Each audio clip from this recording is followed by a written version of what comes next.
Welcome to the Voice of Reason. I'm the host, John Martin, and my guest tonight is Dr. Garabedian, and the two of us are going to slug it out. We've been having a lot of discussions around town on different topics. Some are going to be at the town meeting.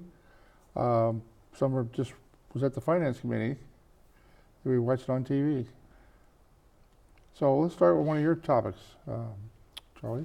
One of the things I noticed in talking about the school budget, the superintendent has said that in the first round cuts, they would eliminate their attempt to have a new superintendent.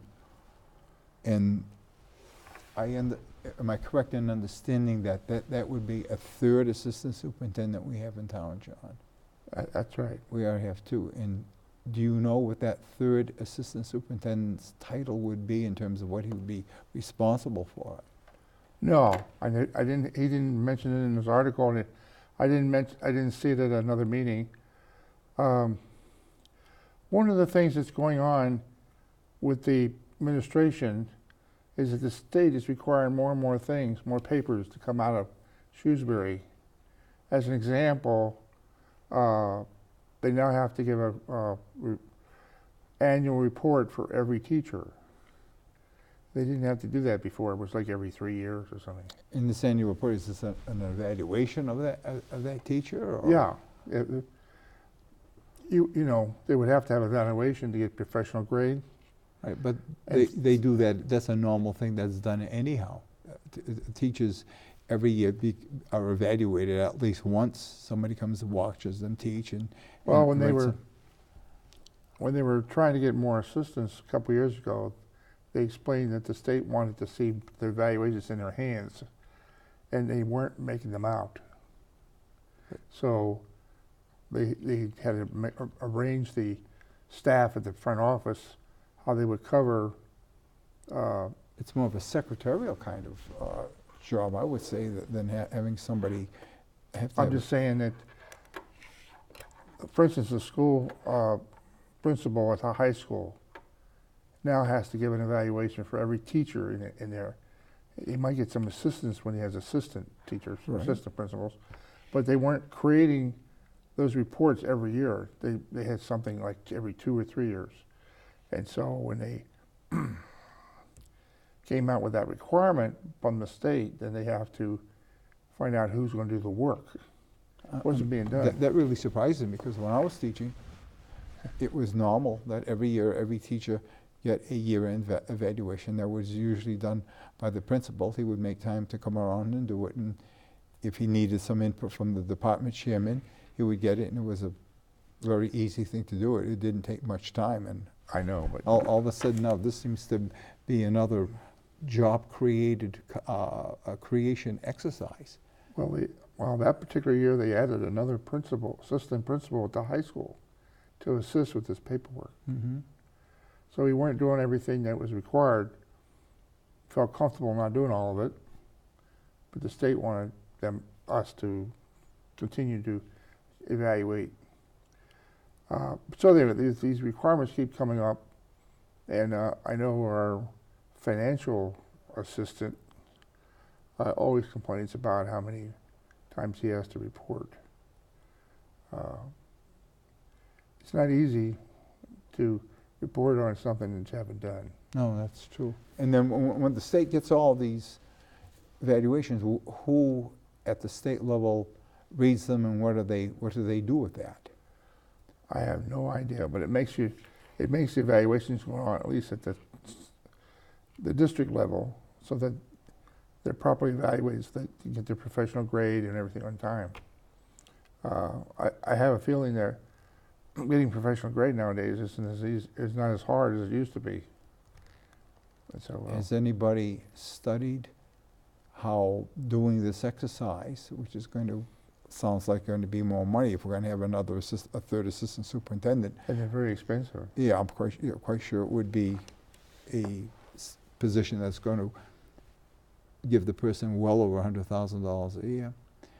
How is that going to impact the quality of instruction? How is that going to impact the amount of learning that the students are going to be involved Well, when in. you Have have they a teacher- studied that? Have they shown that that is a viable exercise? No, the state says I want it. You don't have to prove it. You just do it. So maybe the school committee or school committees should start to speak to the state and say, show us why this is so important that you're forcing us to spend more money on something that you can't prove that's going to be of value to the students' learning. I think that I'm coming from a position that whatever dollar we spend, you've got to show how that's going to be influential, a positive influence in the child learning. And if you can't show that, then maybe that expenditure should be seriously questioned. That has to be said to the state that is handing down these dictums, all of these, I would say, unfunded mandates. And it just not occurs in education, but it occurs in all different areas. And Yeah, there is well, the more unfunded and mandates more and keep more. coming. Right. It's because they got too much time in their hands up at the state Yeah, level. it's, I'm not going to, maybe perhaps, but it seems that if that's what these people are doing, then they're looking for additional things to have jobs created, not just for themselves, but at the local level. And there's more of a burden that's going to be placed on the taxpayer. And how is that going to positively impact the students? I think that's a serious question that I think the selectmen should stand up to the state, and the school committee should stand up to the state, and the finance committee should stand up to the state, not just Shrewsbury, but across the board. I mean, We're not that organized well, from one town to the next. maybe somebody should start that organization. That's a very, very serious thing that they are doing, from my perspective.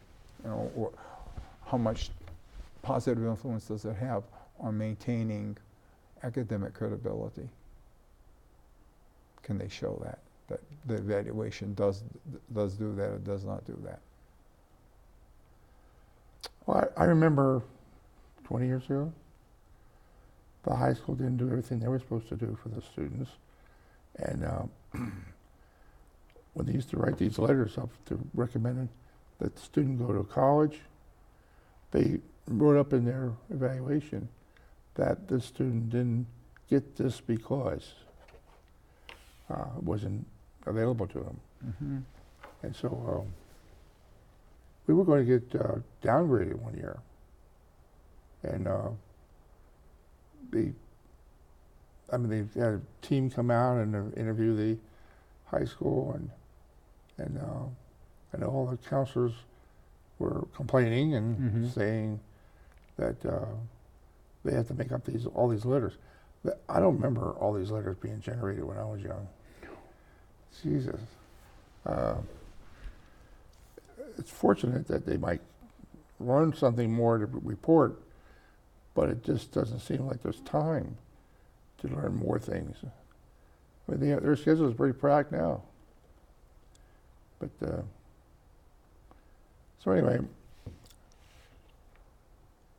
I know I always wanted to talk about school safety because of the recent shootings throughout the country in schools. And if we wanted to have the students more safer by having more professional guards with the right weapons, either in the rooms with them or in the hallways or somewhere,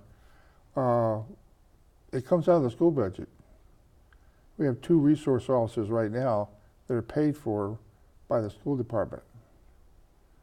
I mean, they're trained and everything, Right. and assigned by the police department, but their paychecks are paid for by the school budget. I don't know how they would come up with, I think you were talking on the last show, with 5 guards per building or something. Right. I mean, we're talking about 35 more policemen. I mean, we have a lot of buildings. I don't think anybody realizes how many buildings we got, but we've got quite a few. One of the things that would have to be done is that everybody coming to the building, including the students, somehow are going to have to be searched for any type of weapons. Because in some cases, it's the students that are doing the shootings. actual students that are enrolled in that school that'll go into the school, they have a gun or a bomb or whatever. So these people are gonna have to be carefully examined when they come into the school to make sure they're not bringing anything that's detrimental to the safety of other people in the school. That's the first thing that has to be done. And the second thing that has to be done is you have to have locks on those doors so that no other person can come into that building and cause harm.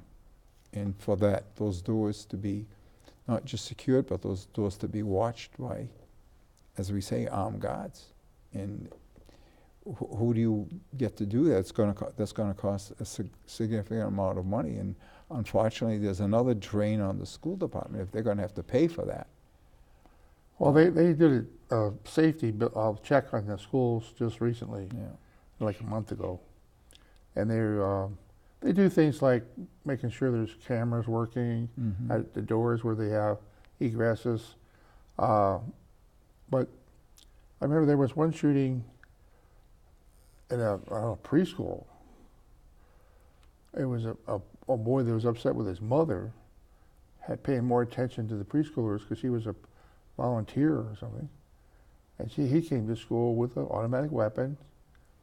And obviously he didn't get in by permission. He shot the lock with his, it just fell apart. So you need something like steel doors that would be able to take bullets and not fall apart, to maintain security. But when he got in and he shot people, to me it's discouraging to know how easy it is to defeat whatever we got in the buildings right now. It was discouraging to me in going back to my childhood.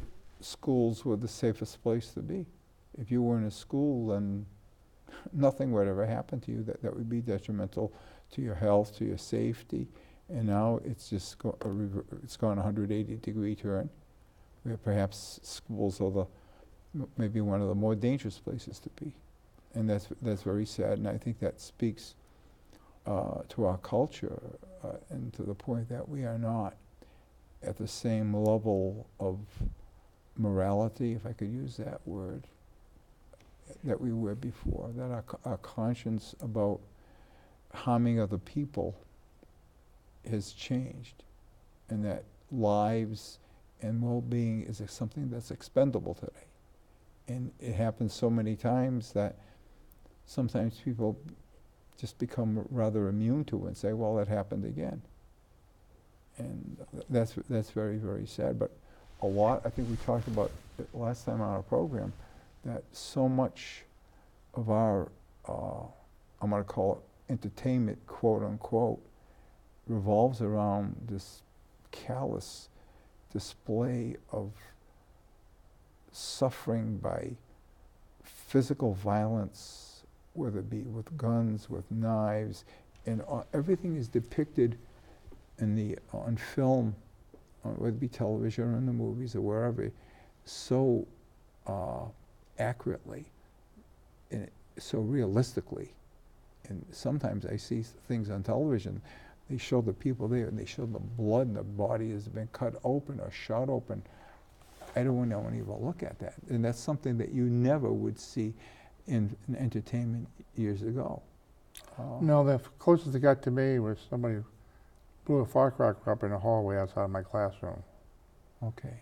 So all the boys were taken out and we put in detention and after school. Yeah. So I had to walk home 7 miles every day. But I didn't know who did it.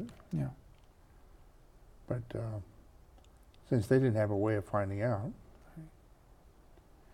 And then when we discuss the weapons, and you say, well, people have a right to bear arms, but with that right goes a responsibility that you bear the arm and use it in the proper way.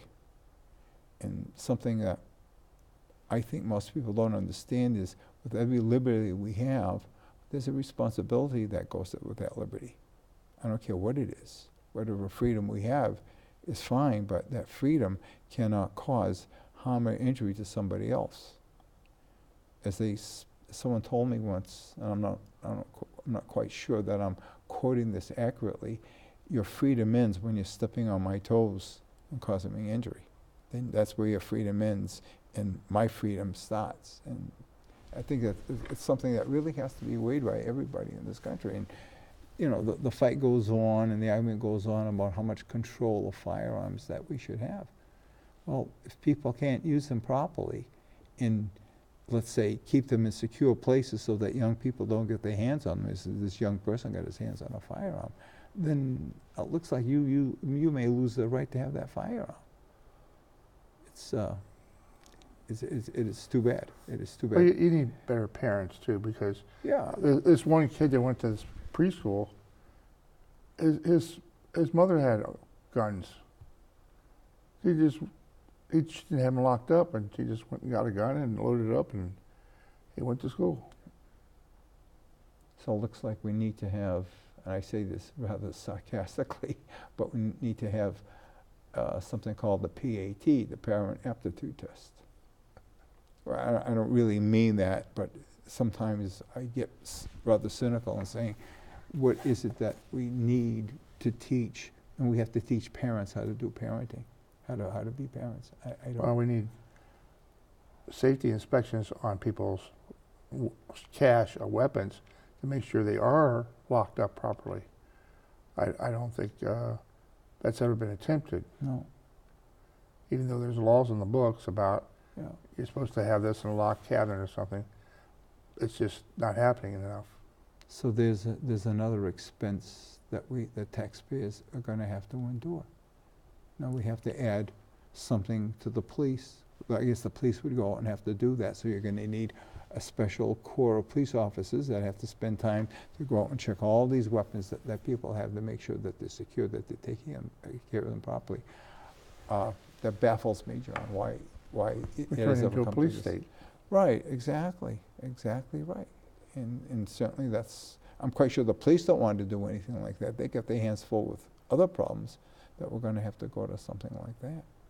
And the other part that I don't understand is there doesn't seem to be any sense of shame that when people get into this kind of difficulty with weapons or commit these heinous crimes, even with bombs and knives or whatever they do, there's no sense of guilt or shame that they've done something so terrible that they've taken somebody else's life or maimed that person to the point that their life has changed dramatically, whatever action they take that precipitates that result.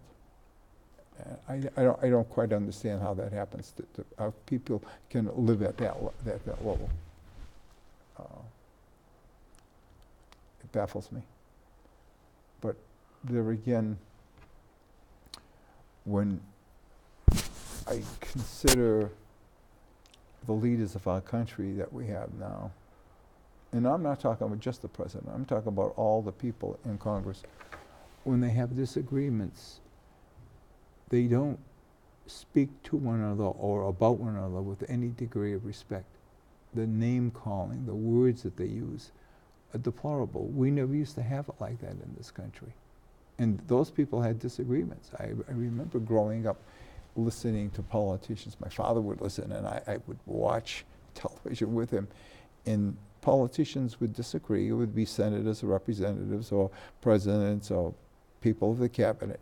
But the tone of the disagreement was so, I say, really academic, but they still respected one another. There was no name calling. There was nothing what goes on today. So I think that serves as a bad example for the rest of the rest of the citizens of the country. And that has sunk to that level, so people will think, okay, I see that, therefore I can maybe do something, talk the same way and get angry the same way, and then you go into the next step is to go into the use of weapons and this terrible, terrible violence that we have. Well, every once in a while we have fisticuffs in the Congress. Right, yeah. Or state legislature. That we've seen that. I can never remember that ever occurring. And I'm quite sure if it occurred, I would have remembered. I can remember well back into the 50s. Yeah, they get a lot of bad press with something like that. Yeah. Well, press definitely would have jumped on something like that. Definitely, definitely. But we'll see what happens. I think the other thing we're going to talk about is Marijuana. the marijuana that's going to be coming up on a special town meeting. Yeah, we still have the option of banning all the sale of recreational marijuana in town, or not. It would appear that we had talked earlier today concerning what would be the advantage of having marijuana for everybody to smoke. Right. We couldn't think of anything. No. It seems like, I know that marijuana reduces your IQ, so does educator people, high school and college level students shouldn't be touching this stuff. No, I should hope not. Not if they're serious about getting into some credible academic areas where they're going to be problem solvers and logical thinkers as we try to propel them to be. And when young people started, I say young people, I've heard that students as young as third or fourth grade start to get involved in this kind of activity.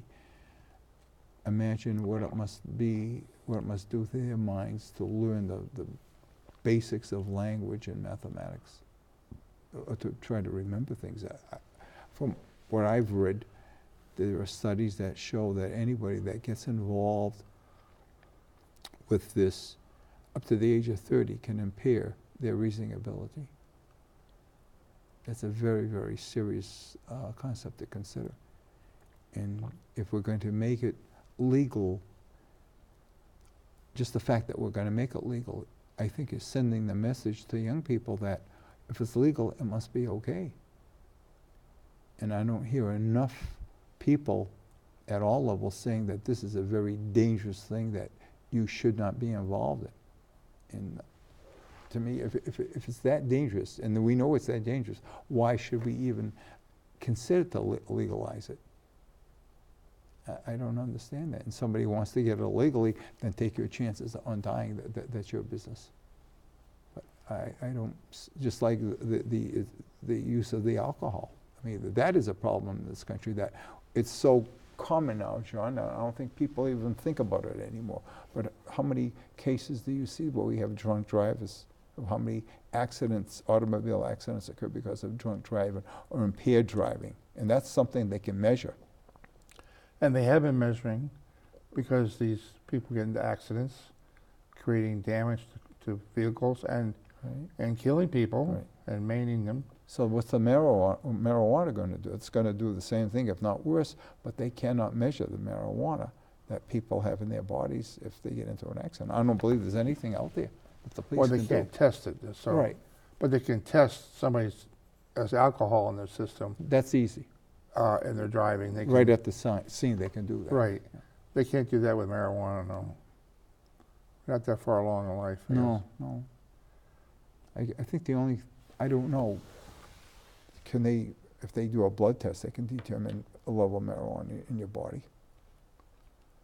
I think.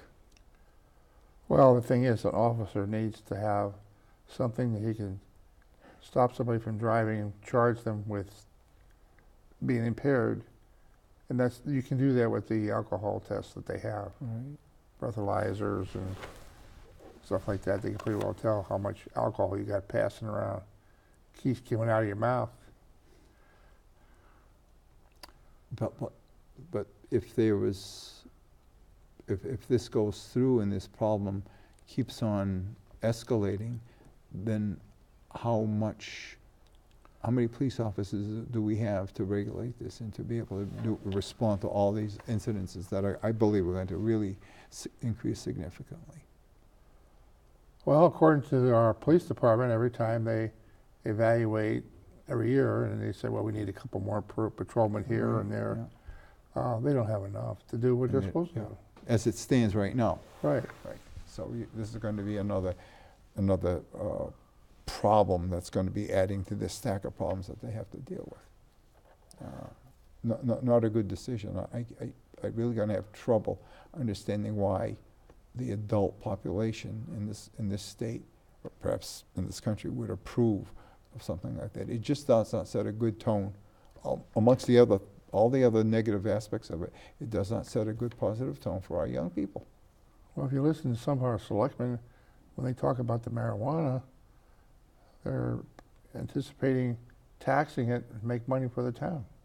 I think we can find better ways to make money for our town if we need Well, that much money. It's called taxes. Taxes. Well, then find something I else mean, to tax. That's what taxes are for, to run your government. And right now, we don't have enough money going into the coffers to do everything we think we should be doing. So we've got to legalize marijuana and ruin lives to raise more taxes. I think that's immoral. That's immoral, as far as I'm concerned. Pick on something else. Maybe they should start putting tolls to travel on some of the roads in town, raise taxes that way. Keep the traffic down. I say that tongue in cheek. I really don't mean that, but find something else that if you need to tax to earn money. It can't be that. It can't be marijuana. I don't think that is a very logical or correct thing to do. Look at the negative effects. Well, Shrewsbury didn't actually have a majority vote on the marijuana issue. They were one of the towns that didn't have a majority of people voting for it, which is why we have the option of banning We had the majority that voted against it, am I correct? the state did, not Shrewsbury. No, Shrewsbury, the state had the majority that voted for it, but the town of Shrewsbury had the majority voting against it, am I correct? That's correct. Right. But they didn't, once you lost at the state level, that particular election, then you have to either sell marijuana or ban it. You still have that option. Right. And of course, our politicians seem to be more in line to make more money rather than any kind of protection they might be able to impose by not selling it. Well, I think that two of the selectmen are against, that want to ban it from Shrewsbury. And I think two are in favor of selling it. And you have one abstention. And one abstention. So where does that leave us in making a final decision? The next town meeting. Okay. It's coming down to somehow. So will the town meeting's decision be a final decision, or will it be? Oh yeah. Oh, they were proposing a few months ago, and I think they're following through. They have one article that says ban the recreational marijuana, and then another article in order to sell and some kind of legislation about how to do that, and let the town meeting decide one way or the other, and then do it. But if they ban it, then why would they consider how to sell it? Well, first you say, do you want to ban it or not? If you don't want to ban it, then we say, where are we going to sell it? Oh, okay, all right. And the procedures we set up in order to get permits to build a building or have some kind, just like a business, all the hoops that they go through to get a business started. And then they'll be taxed. I'm hoping that the first article that comes up, when the articles come up, they'll vote on both of them because they don't bypass an article just because a previous article was, say, passed or not. But if they vote to ban, then why would you ever have to consider how we're going to sell it? Because if you banned it, I should think the first article would defeat the second article, wouldn't it? I would hope so. But they're talking like there has to be a firm commitment from the town meeting members that they would want to ban it and they would not want to sell it. Okay. Just 1-2 punch in the same meeting. And it's done, hopefully. And according to